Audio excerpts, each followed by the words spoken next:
Bom, e o ministro da Economia, Paulo Guedes, participou do programa Pânico aqui na Jovem Pan. Confira como foi com Daniel Lian.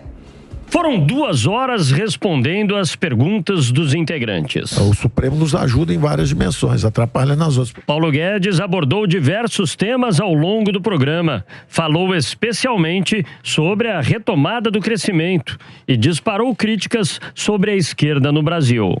A esquerda promete o paraíso e entrega o inferno. Exato. Continua fazendo a mesma coisa.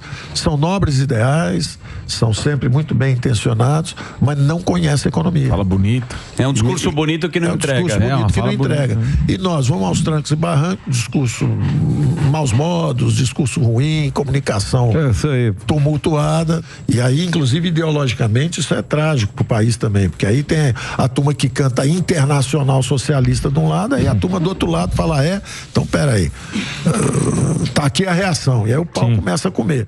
Ele falou sobre o fogo amigo dentro do governo, revelando que 12 ministros pediram sua cabeça no período de pico da pandemia.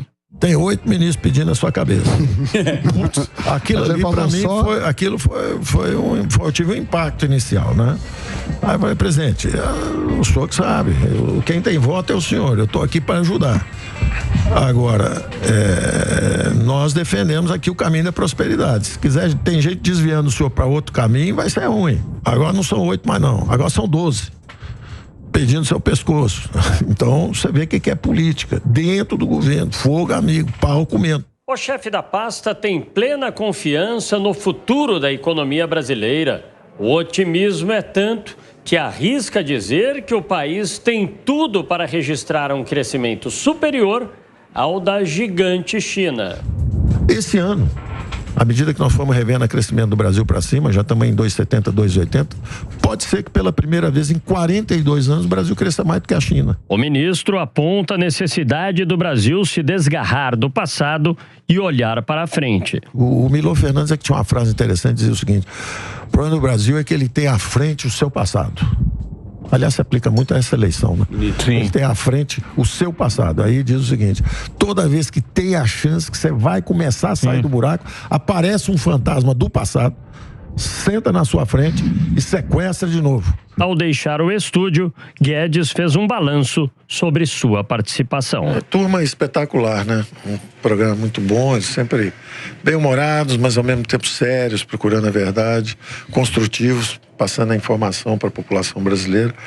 Foi muito bom.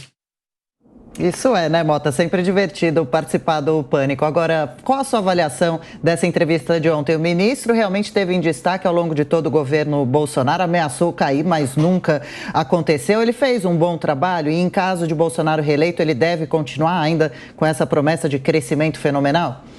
Olha, eu tive inveja de não estar no Pânico ontem. O programa é sensacional, o Surita é sensacional, a equipe também.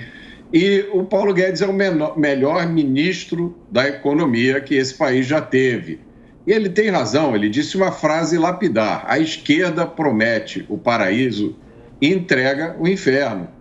A esquerda, o que caracteriza a esquerda principalmente é um desconhecimento da economia, de como a economia funciona, né? Pode parecer curioso isso, mas isso começou com talvez aquele que é considerado o maior pensador da esquerda, Karl Marx. Karl Marx viveu numa época em que começava a Revolução Industrial e o Karl Marx não conseguiu entender o que ele estava vendo.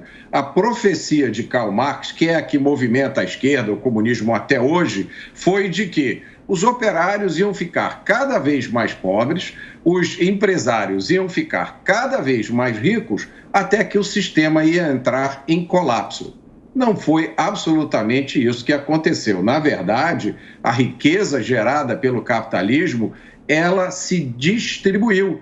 Então, um operário hoje tem um padrão de vida muito melhor do que um nobre tinha no século XVII ou no século XVIII. Essa prosperidade foi criada pelo capitalismo. Mas isso não interessa, porque a esquerda continua vendendo o mesmo sonho fraudulento, principalmente no Brasil, onde liberais e conservadores, e o Paulo Guedes é um liberal, e pode-se dizer que o presidente é um conservador, os liberais e conservadores tinham medo de expressar as suas opiniões.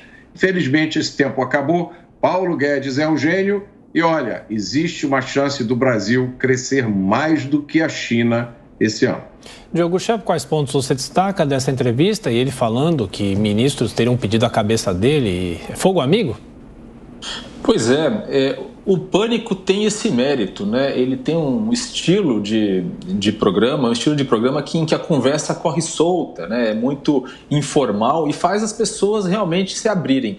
Foi o que a gente viu ontem com o Paulo Guedes. O Paulo Guedes, ele falou dessa questão da pandemia. Na pandemia, a gente pode recordar que ele manteve firme ali, tentando manter as contas públicas controladas, mas sempre discutindo aí com o governo, com o Congresso, a possibilidade de pagamentos de auxílio emergencial, por exemplo, para mitigar como um paliativo, né, os impactos da pandemia, mas ele foi um ministro que se colocou a favor, ainda que nos bastidores, das medidas para conter a Covid-19. Ele e o ex-ministro Sérgio Moro eram os mais alinhados ali com o que defendia, por exemplo, o ministro Mandetta. O que ele disse ontem em relação à corrupção é que achei bem interessante, né? O Paulo Guedes falou sobre as emendas de relator e admitiu que as emendas de relator podem ser ou são potencialmente algo que pode levar à corrupção. Ele falou que, mesmo assim, seria uma corrupção de quantidade menor, né, de dimensão menor do que em anos anteriores. Ele chegou até a fazer uma estimativa de que se pode chegar a 20% das emendas de relator